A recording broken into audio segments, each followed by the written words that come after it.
Bonjour à toutes et à tous, bienvenue dans Ceux qui soignent. Aujourd'hui, je reçois Nathalie, qui est donc sophrologue et magnétiseuse. J'ai le plaisir de la voir avec moi aujourd'hui. Bonjour Nathalie. Bonjour Émilie, merci de ton accueil, Avec plaisir. de nous accueillir comme ça chez toi dans un cadre chaleureux. C'est gentil. Donc du coup, tu souhaitais que je me présente, c'est ça? Donc moi, je suis Nathalie Échard. J'exerce en tant que sophrologue et magnétiseuse depuis un peu plus d'une dizaine d'années.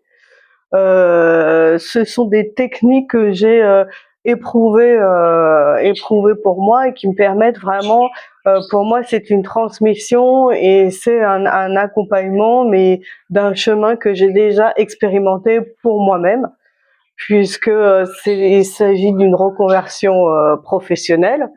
En fait, pendant 21 ans, j'ai travaillé dans un milieu administratif, enfin avec des médecins, mais sans être. J'étais cadre chargé de projet, donc j'étais dans le côté administratif, malgré tout entouré d'un milieu médical. Donc du coup, de ce milieu médical, j'en ai tiré un peu la connaissance du fonctionnement du corps, la connaissance de certaines maladies. Du coup, ça m'aide dans ce que je fais actuellement.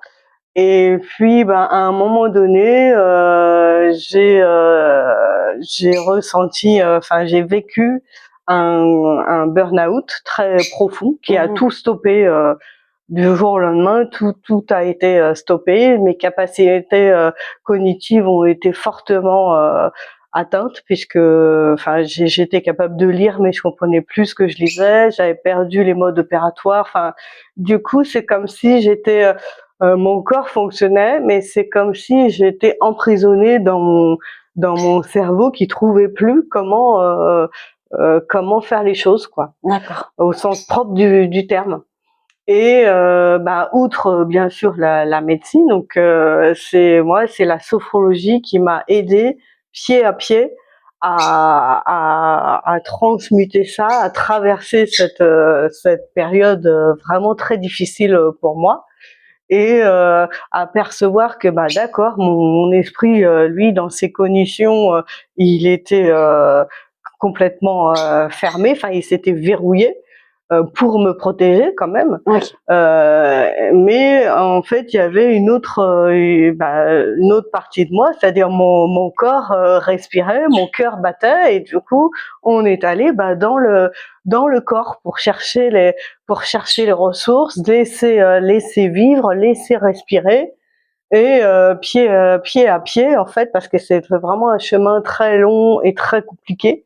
Mais pied à pied, en fait, ça m'a permis de remonter la pente. Ensuite, j'ai voulu reprendre mon travail, mais comme beaucoup de personnes qui ont vécu un burn-out, enfin certaines personnes vont se retrouver là-dedans, peut-être d'autres pas, mais en tout cas, j'ai entendu plusieurs personnes dire qu'elles avaient eu beaucoup de mal aussi à reprendre leur ancien travail, parce que cette épreuve nous a transformés. On n'est plus exactement pareil, et du coup, quelque part, on rentre plus dans le moule. On est capable de travailler, bien sûr, d'avoir une grande capacité de travail, mais plus exactement de la même façon qu'avant. Et puis ça, du coup, l'entreprise, enfin, ça a eu du mal à passer. On n'était plus sur la même phase. Enfin, moi, j'étais plus sur les mêmes phases.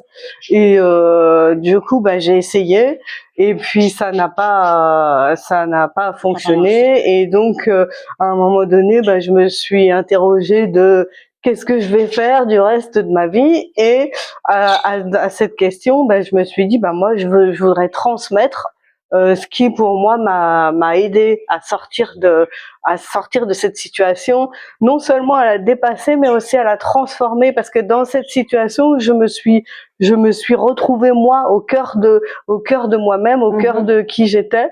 Et justement, certainement que au fil de ces années de travail, à un moment donné, j'ai perdu le sens de moi-même. Et du coup, le burn-out m'a permis de revenir à l'essentiel, de revenir à moi. Et quand j'ai eu fini cette expérience, j'ai eu à cœur de transformer cette expérience en une transmission, comme une sorte de résilience pour aider les personnes éventuellement potentiellement aussi avant le burn-out à faire de la prévention aussi. C'est important. Voilà. Oui, en fait, au final, tu as, par rapport à ce que tu as vécu, donc tu as en fait transformé ça finalement, on va dire, à une guérison en fait, comment dire, qui en fait qui peut servir et qui va servir à d'autres personnes au final. En fait, ton moment où tu étais vraiment pas bien, tu as rebondi différemment et du coup finalement t'as appris en fait à te connaître peut-être un peu plus en profondeur par rapport à ce que je suis vraiment allée au fond de mon être, puiser mes ressources. J'ai vraiment compris que même quand plus rien ne va, et ben du moment qu'on est en vie, il y a la vie, elle bat à l'intérieur de nous, il y a une force de vie, il y a une lumière à l'intérieur, même si cette lumière on pense qu'on l'a perdue. Vraiment, elle est là, elle est dans notre cœur qui bat à chaque instant. Elle est dans nos cellules, elle est dans notre respiration, dans le souffle de vie. Et quand on dit le souffle de vie, en fait, c'est vraiment, enfin moi, je l'ai vraiment éprouvé ce souffle. On le ressent beaucoup. Je m'y suis même accrochée quand il y avait plus rien qui marchait. Et ben, je me suis accrochée à cette respiration, et cette respiration, tout doucement, elle nous aide à remonter. Et là, j'ai découvert aussi une chose formidable, c'est que les cellules se renouvellent en permanence, mais le cerveau a aussi la capacité à tout âge, il y a une plasticité neuronale, c'est-à-dire que quand il se passe quelque chose, le cerveau a la capacité de reconstruire soit des nouvelles connexions ou de réparer les anciennes. C'est ce qu'on s'appelle la plasticité cérébrale. Je connaissais pas du tout. et en fait, donc après, je me suis formée en sophrologie. La sophrologie, ça a été créé par un neuropsychiatre dans les années 60, donc ça repose sur les neurosciences. Et ça a pris pleinement du sens pour moi quand je m'y suis formée, parce que j'ai eu les explications un peu de ce que j'avais pu vivre moi en accompagnement. C'est que en sophrologie, on va à la rencontre de l'être profond que l'on est. Et le but de la sophrologie, c'est de prendre conscience de soi, en fait, de prendre conscience de son être. Et comment les gens du coup ils viennent vers toi donc pour la sophrologie? En fait, comment on peut savoir qu'on a besoin d'aller voir un sophrologue? Alors la sophrologie est beaucoup reconnue pour la gestion du stress. D'accord. Mais au-delà de la gestion du stress, la sophrologie permet de redéployer ses valeurs, ses capacités, même de travailler son estime de soi, comme tu allais le dire. Et puis de travailler en fait l'existentiel. Mon premier client qui est venu à moi, c'était un jeune étudiant en droit qui vomissait il était je sais plus si c'est en deuxième année, il me semble. Il était très bon élève, mais il vomissait tous les matins sous l'enjeu, sous la pression qu'il se mettait des études. Le corps médical lui a dit que qu'il n'avait rien de dysfonctionnel et que c'était psychosomatique. Et à partir de là, lui, il sort en disant il y a quelque chose qui dysfonctionne et qu'est-ce que je fais avec ça?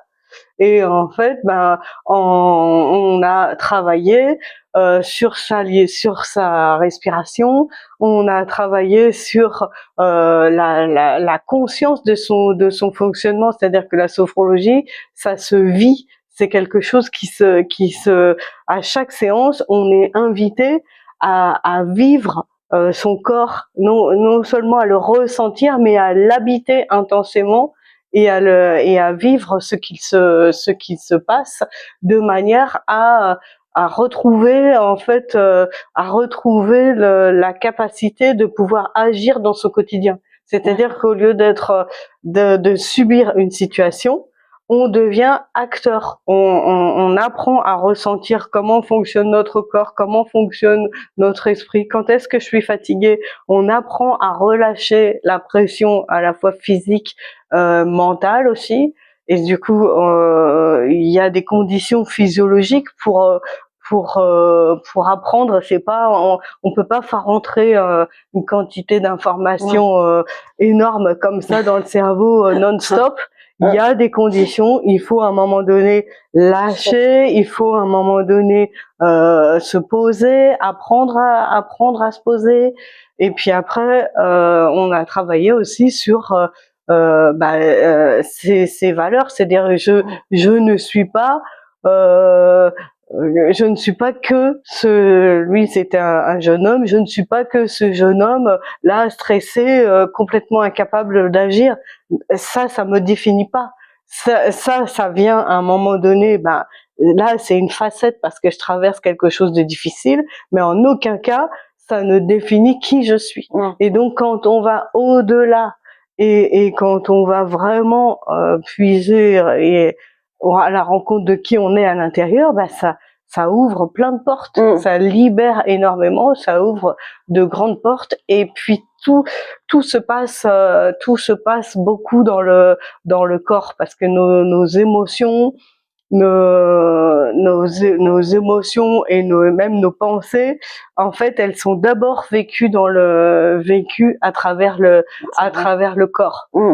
Et ça, on le perçoit pas souvent. D'accord. Ouais. Mais c'est vrai qu'on a du mal parfois à s'écouter.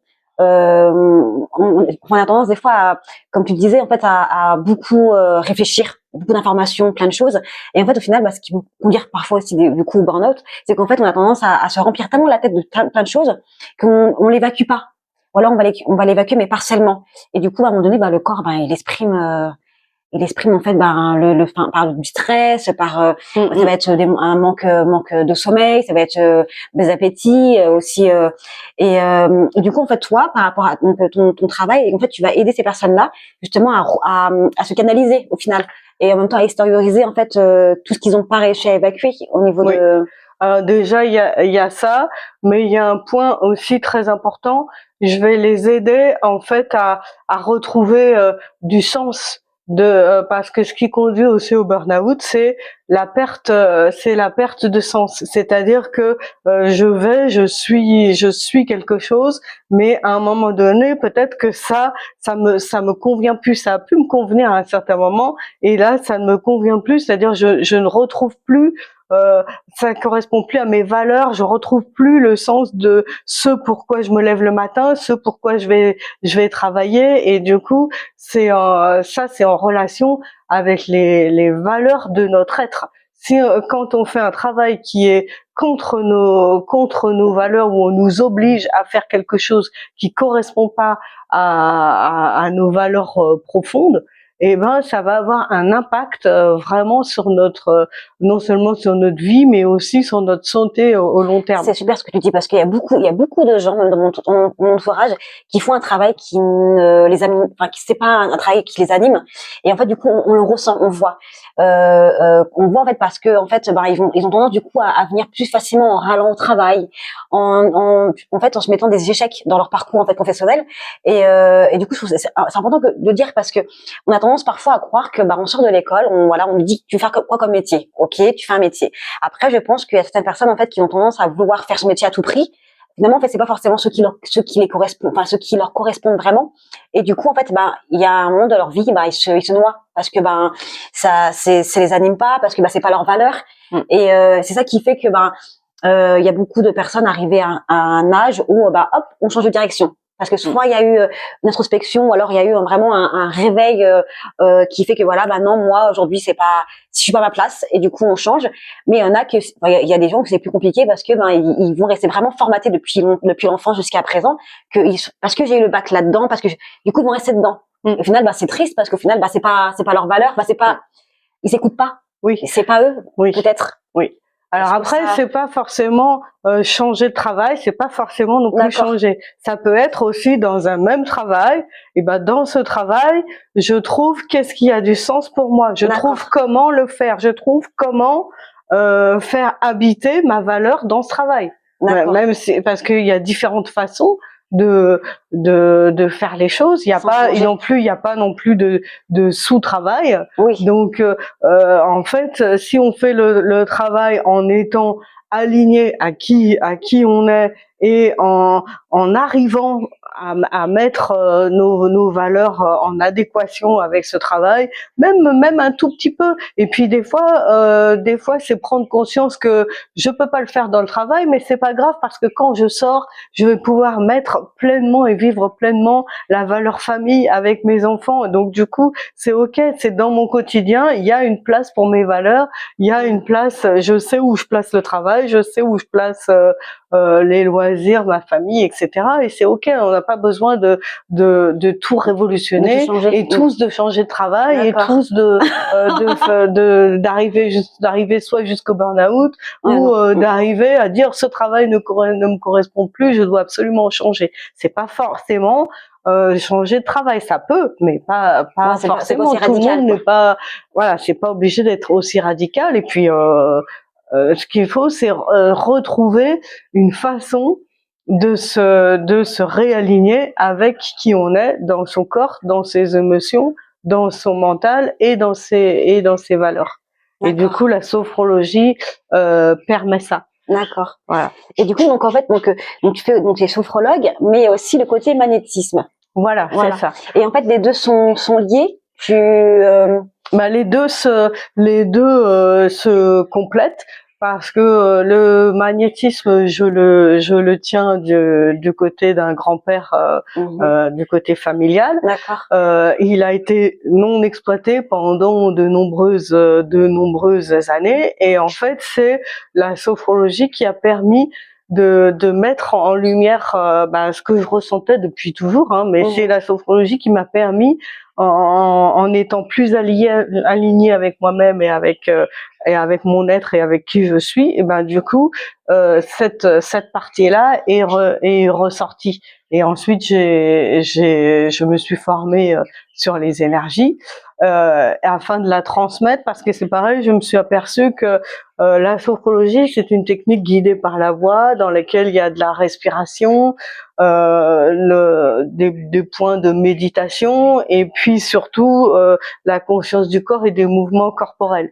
Mais parfois, il y a des personnes qui arrivent dans un tel état d'épuisement, ou alors ou pour lesquels il y a une douleur très intense. Et ben à ce moment-là, en fait, ça va être le fait d'apposer mes mains va permettre de faire redescendre la pression, d'apaiser le cœur, d'apaiser des émotions, même quand elles sont très très intenses, de donner aussi des clés, parce que dans mon ressenti, en fait, il y a une lecture quelque part d'une partie de ce qui se vit dans la personne au moment où elle vient, de ce que ça raconte, en fait, de ce que son corps raconte, de ce que son état raconte. Donc du coup, je transmets ça à la personne. Et puis par rapport aux douleurs, le magnétisme va librement circuler là où la personne a besoin. Ça va venir apporter de la chaleur dans les endroits douloureux. Ça va permettre de délier, d'assouplir les muscles aussi, de favoriser une meilleure circulation sanguine, une meilleure régénération. En fait, ça travaille sur l'homéostasie, c'est-à-dire la capacité du corps à s'auto-réparer jusqu'à une certaine mesure, parce que je prends toujours la précaution d'indiquer aux personnes que ça, c'est en complément des soins médicaux, que ça ne remplace en aucun cas des soins médicaux. J'accompagne par exemple des personnes cancéreuses, ça leur redonne de l'élan, ça leur redonne de l'énergie. Je coupe le feu aussi, donc du coup, par rapport à la radiothérapie ou à des traitements, même la chimio, ça brûle de l'intérieur, donc ça les aide à accompagner ces traitements qui sont difficiles.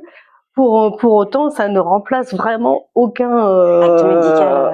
acte médical. Je suis claire là-dessus. J'ai travaillé avec justement, comme Oui, je bah le oui. disais tout à Oui, l'heure, oui. avec des médecins. Donc, j'ai vraiment le respect des Du corps médecins. Mais médical. les deux combinés peuvent vraiment permettre d'aller plus loin. En Et fait, puis, c'est un voilà. complément, en fait. C'est en plus.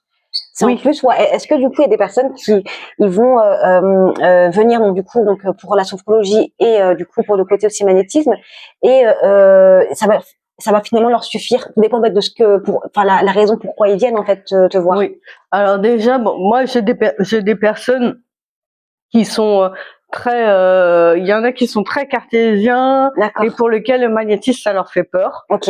Donc, moi, je suis vraiment dans l'accompagnement et dans le respect de la personne. Donc, la personne, en fait, elle choisit si elle souhaite faire que de la sophrologie, c'est D'accord. ok. Elle fait que de la sophrologie. Si elle souhaite faire que du magnétisme, c'est ok. Si on peut combiner les deux, souvent c'est pas dans une même séance, souvent c'est du magnétisme qui permet d'avoir une lecture du corps et puis d'avoir lâché la pression. Et après, j'aime bien leur proposer de faire des séances de sophrologie de manière à pouvoir être acteur de ce qui se vit, de manière à pouvoir redonner du sens, mais par eux-mêmes, enfin à apprendre à fonctionner en autonomie. Le magnétisme, lui, il va permettre de relâcher, d'aider les personnes à retrouver leur équilibre intérieur, leur redonner justement plus d'énergie au sens propre, permettre aussi d'accompagner des soins, etc. Mais et puis moi, il y a des messages que je leur transmets, enfin de ce que je vais ressentir, de la manière dont je vais lire les choses.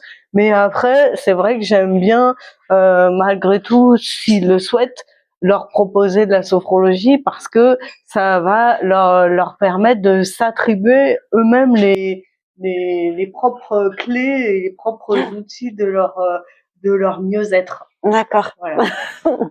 Et, et, si tu n'avais pas eu enfin, l'étape de ta vie là où c'était compliqué pendant ton travail avant de faire ce que tu fais aujourd'hui, est-ce que tu penses que tu serais encore resté cadre, ou alors tu aurais tôt ou tard en fait été dans le côté sophrologue et sophrologie? Ouais, je pense que alors je pense que de toute façon c'est mon âme quelque part a choisi parce que je m'étais trop éloignée de qui j'étais, donc il y a comme un élastique qui a fait bon bah tu reviens et puisque tu ne veux pas écouter, et ben on va te mettre un incident qui va t'obliger à stopper et à regarder qui tu es. Parce que honnêtement, moi j'étais un peu formatée dans le sens de en plus c'était dans une administration, donc j'ai été formatée pour y rester jusqu'à ma retraite. Enfin, en tout D'accord. cas c'était mon idée Oui. de départ, quoi. D'accord. Et je pense que voilà, j'avais mes habitudes, j'étais partie dans ce sens-là, sans avoir appris à m'écouter moi-même. Et d'ailleurs, c'est très important cet apprentissage-là parce que une fois que j'ai connu la sophrologie, je me suis dit mais pourquoi je l'ai pas connu plus tôt, comme d'ailleurs plusieurs personnes me le disent, même encore maintenant.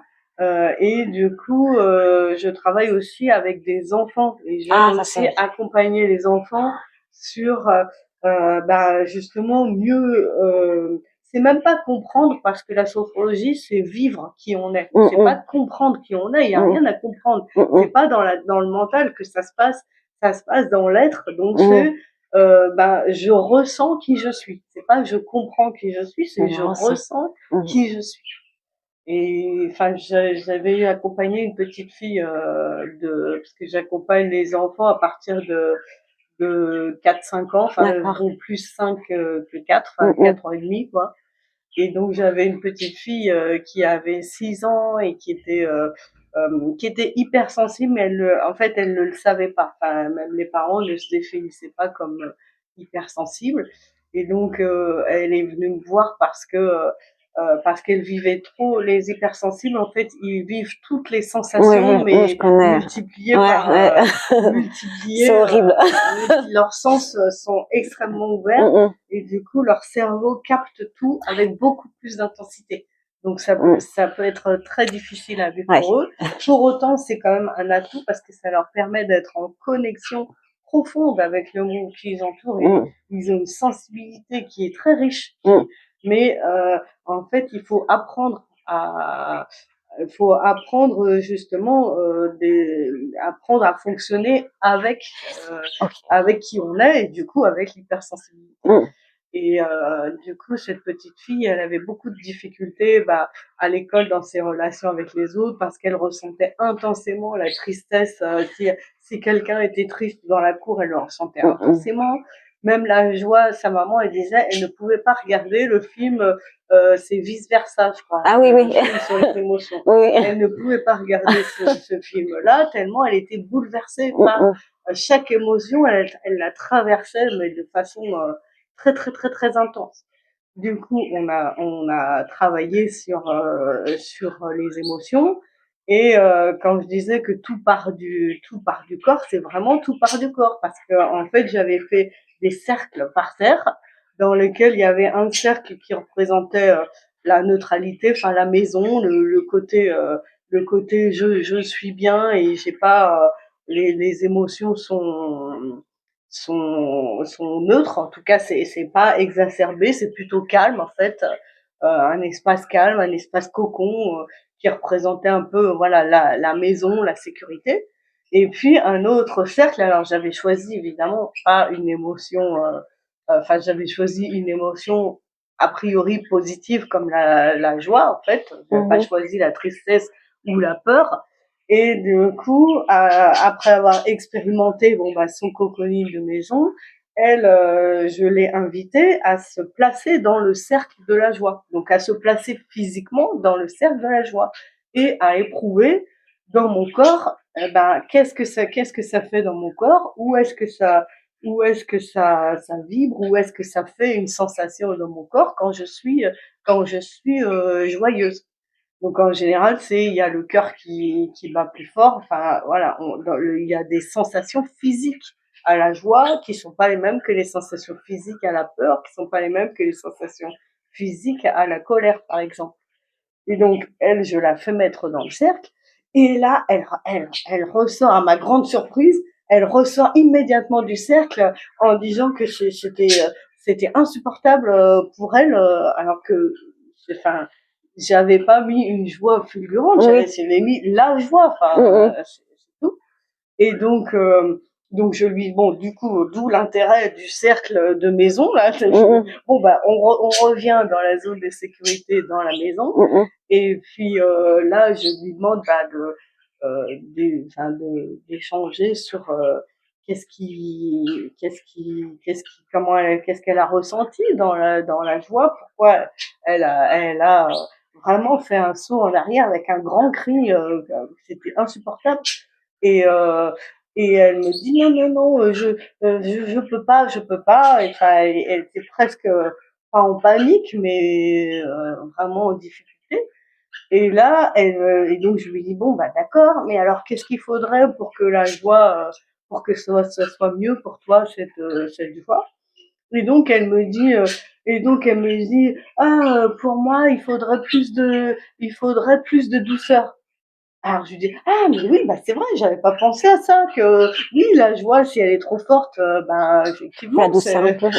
on peut l'adoucir et du coup bon c'était sur des feuilles du coup je lui ai fait matérialiser pour elle ce que représentait la douceur donc elle a mis des animaux elle a mis une plume enfin elle a mis Mm. différentes choses autour de la joie autour du cercle et puis quand c'était bien, quand ça semblait bien pour elle, je lui ai proposé d'expérimenter, de rentrer dans le cercle pour voir comment est-ce que là la joie c'était à la mesure qui lui convenait et jusqu'à ce qu'elle trouve le bon réglage finalement. Et D'accord. là c'était une question de Mm, réglage de ces sensations sur la joie. Et à la suite de ça, cette petite fille, alors elle a emmené consciencieusement les feuilles c'était des grandes feuilles qu'on a roulées en tube et qu'elle a emmené vraiment consciencieusement chez elle comme une grande, hein, vraiment. Et puis en disant à sa maman lui demande je peux regarder et elle dit non non parce que c'est à moi et moi je lui dis oui t'as raison parce que là ce qu'on a mis c'est une Ça lui partie de toi, appartient. c'est une partie intime. Mm. Donc tu es libre de le montrer à qui tu veux ou de ne pas le montrer si tu souhaites ne pas le montrer.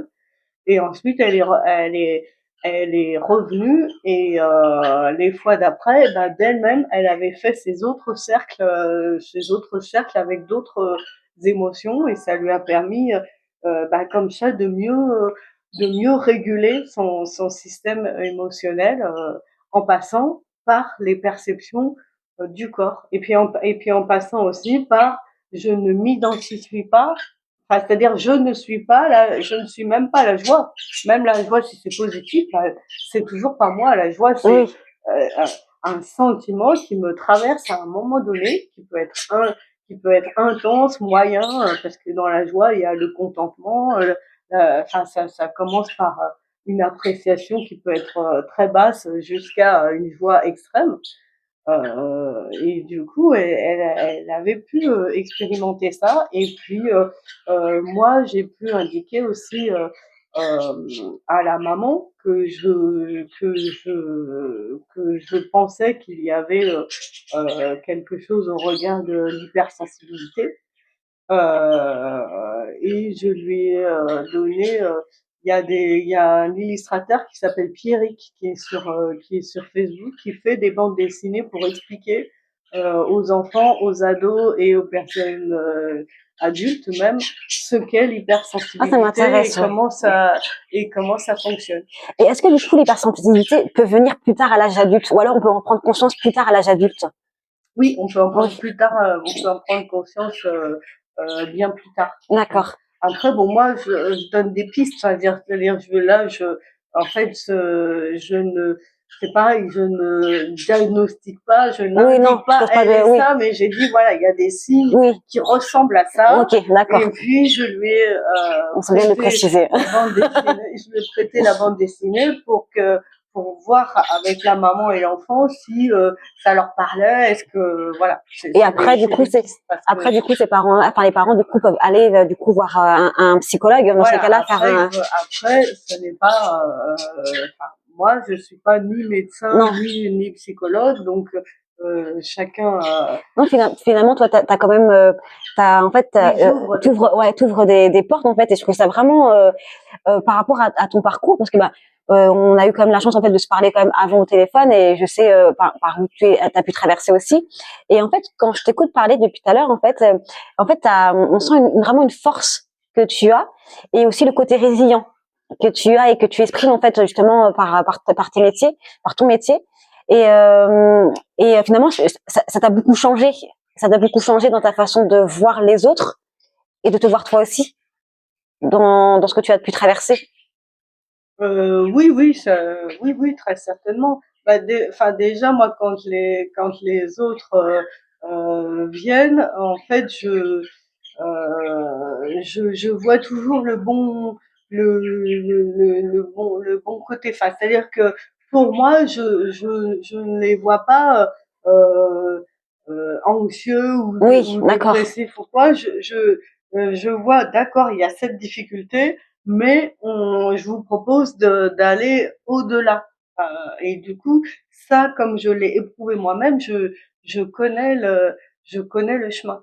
Après, il y a au travers la respiration, par exemple, enfin moi, j'accompagne les personnes en respiration en cohérence cardiaque, qui est une respiration qui équilibre le système nerveux profondément.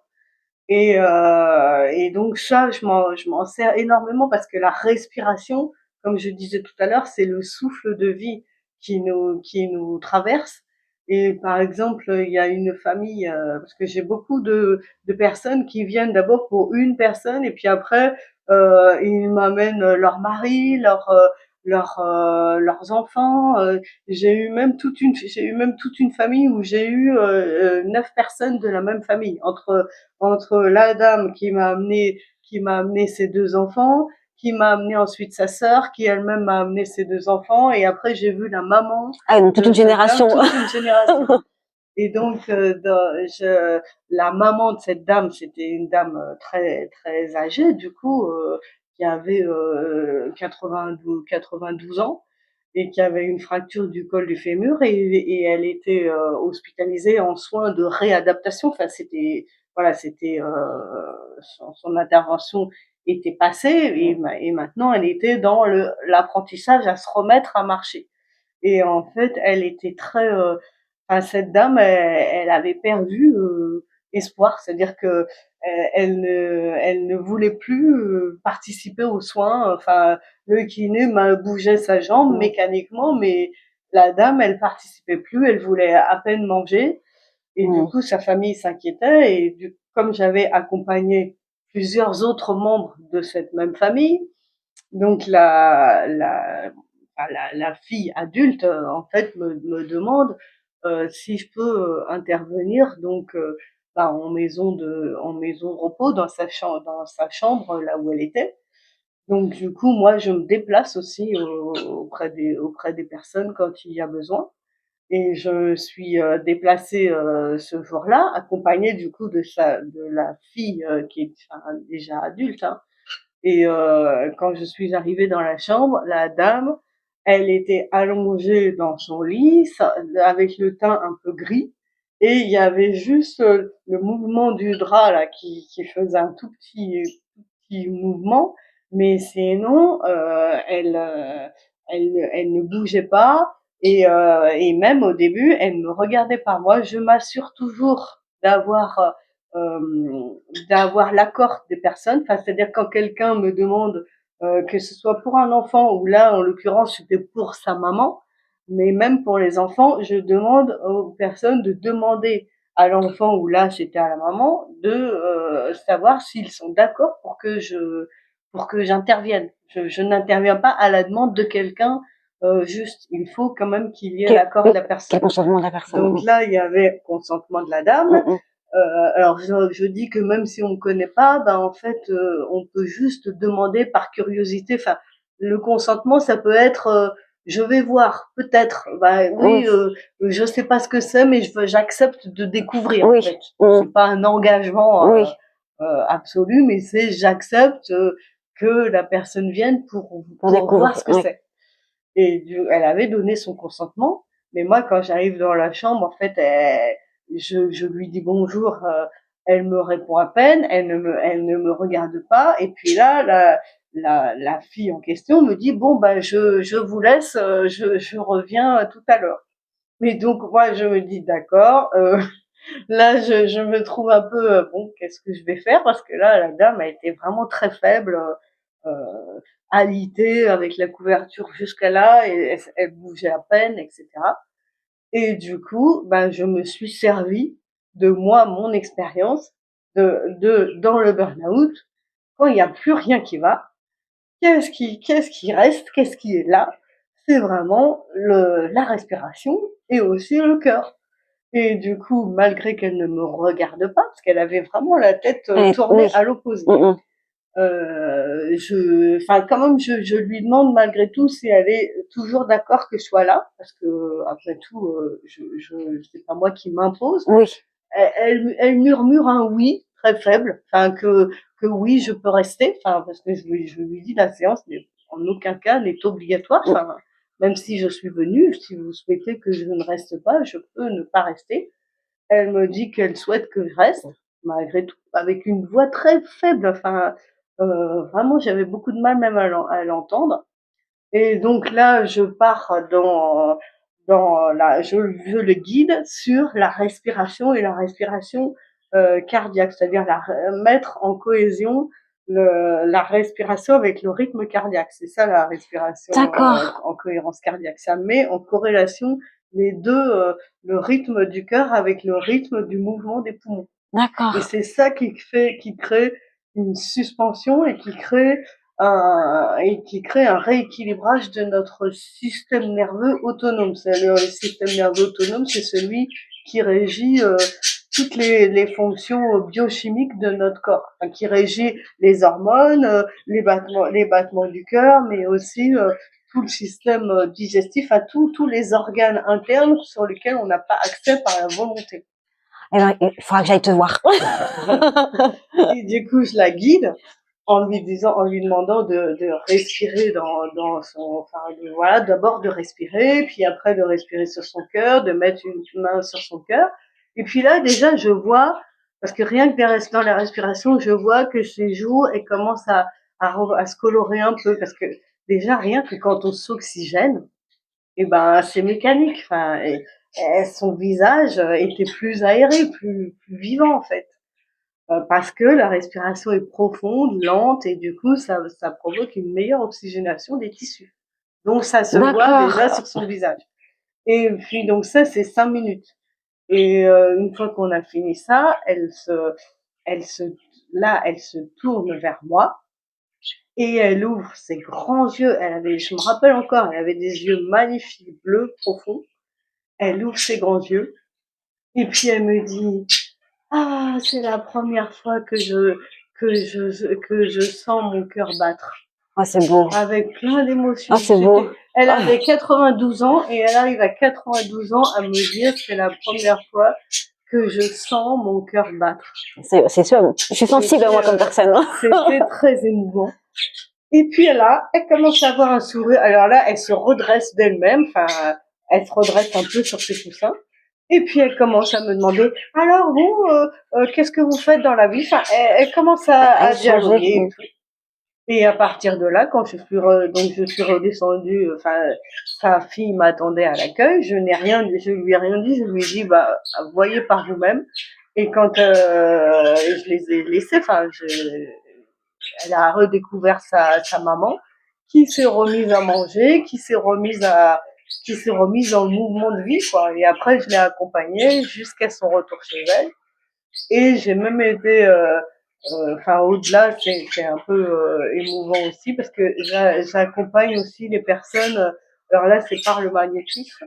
À la fin de la vie, j'accompagne les personnes dans la transition, enfin dans la phase de transition entre la vie et, j'allais dire, la non-vie. Enfin, et là, il se passe quelque chose d'assez intense, j'accompagne par le magnétisme. Je les libère, en fait, de la terreur. Enfin, j'accompagne, en fait, la personne à vivre ce moment avec vraiment plus de paix, avec moins de pression, avec moins. Je soulage les enfin, en tout cas, j'aide, parce que c'est pas moi mais j'aide à soulager les tensions dans le corps. Et c'est surtout, il y a une énorme peur, une énorme terreur. Et du coup, je les accompagne de façon à ce qu'ils traversent ce, ce, ce passage en étant dans plus de paix. C'est beau. Et à ce moment-là, moi, j'ai découvert à ce moment-là que déjà que jusqu'au dernier souffle, il y a la vie qui est là. Elle est là, même jusqu'au dernier souffle, jusqu'à la porte, jusqu'au dernier souffle. Et il y a des lumières. Alors, je sais pas ce qu'il y a après, hein, mais en tout cas, il y a des lumières énormes d'amour qui sont autour à ce moment-là. Il y a vraiment des forces d'amour qui sont là. Et du coup, moi, avec beaucoup de respect et de bienveillance, ben, j'amène la personne à lui dire c'est ok. De toute façon, là, on n'a pas le choix. Enfin, le corps, il fonctionne plus. Il y a plus de possibilité de revenir en arrière. Donc, allez là où vous devez aller. Mais je vous tiens la main pour être dans la paix, pour y aller dans la paix. Et ça, c'est énorme. Et c'est énorme, je pense. Bah, après, j'ai pas le témoignage de la personne forcément, mais moi, je ressens que c'est énorme pour elle. Et c'est surtout énorme pour la famille. Bah ouais. Parce que la famille, de voir que la personne, que leur maman peut, enfin, après les témoignages que j'ai eus, de voir que leur maman, ses traits se sont elles sont devenues plus sereins, même son regard est devenu plus doux. Le dernier regard peut-être, mais en tout cas c'est devenu plus doux. C'était pas dans la lutte, et ça a aidé énormément les personnes, les proches autour, pour même après pour le deuil. Et ça, C'était énorme. c'est J'ai pas eu beau, beaucoup l'occasion de faire ça, et j'aimerais pouvoir, enfin, c'est pas faire plus, mais j'aimerais avoir l'opportunité de trouver le chemin pour peut-être accompagner plus de personnes en fin de vie. J'ai pas encore trouvé pour l'instant ce chemin. Moi, c'est des familles que j'ai accompagnées.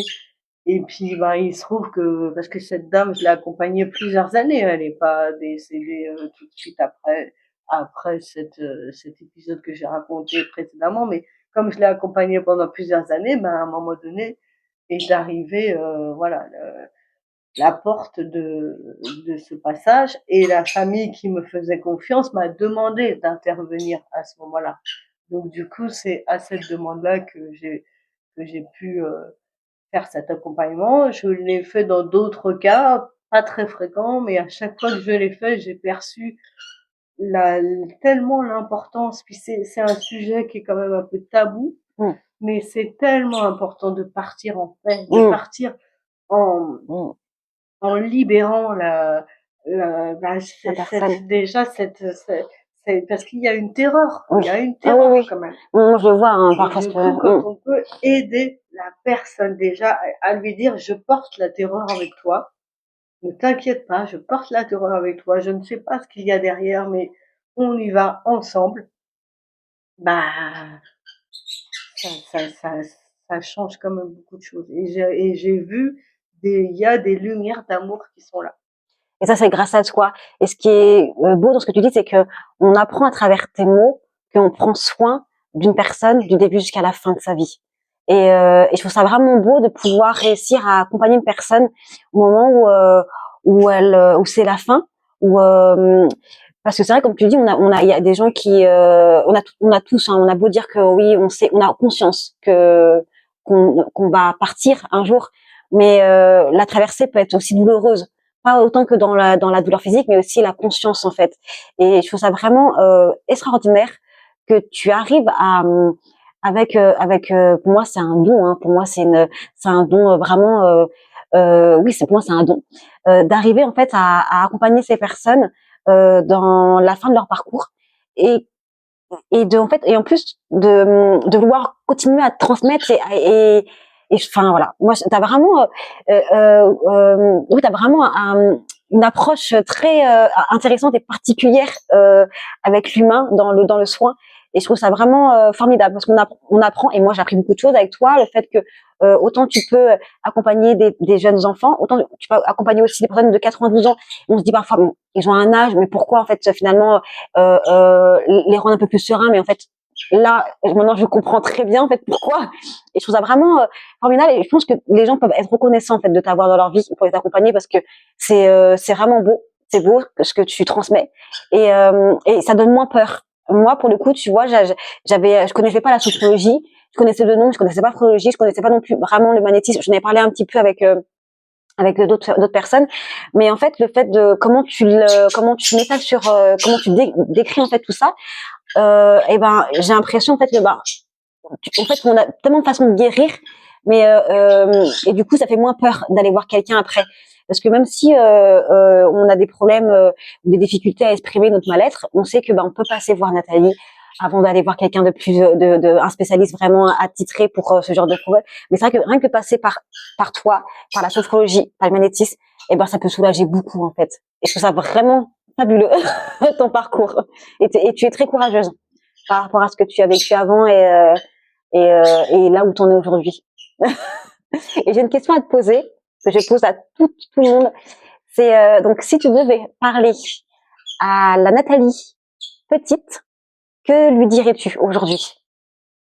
Voilà, mon enfant intérieur, parce que de toute Oui, façon, notre enfant intérieur, il est toujours la Nathalie mm, petite, elle est toujours là à l'intérieur de moi quelque part. Donc, mm. du coup, je lui dirais que je suis fière d'elle et que ça, c'est quelque chose qui a été difficile sur lequel j'ai travaillé, mais qui est assez difficile. Je lui dirais que je suis fière d'elle et que je l'aime C'est telle qu'elle est. c'est beau, je suis trop dans les bras. C'est trop beau. Bah, merci beaucoup. Oh, c'est magnifique. Bon, ben, merci. Bah, merci, moi qui te remercie. Vraiment voilà, pour cette confiance, cette fluidité d'accueil et d'échange. C'était émouvant. Je suis quelqu'un de très sensible aussi. Bah, moi, je vous remercie beaucoup de nous avoir écoutés. Je remercie vraiment profondément Nathalie d'être venue. Et moi, je vous dis à très bientôt. Et je partagerai donc les infos sur Nathalie pour aller la voir concernant la sophrologie et le magnétisme.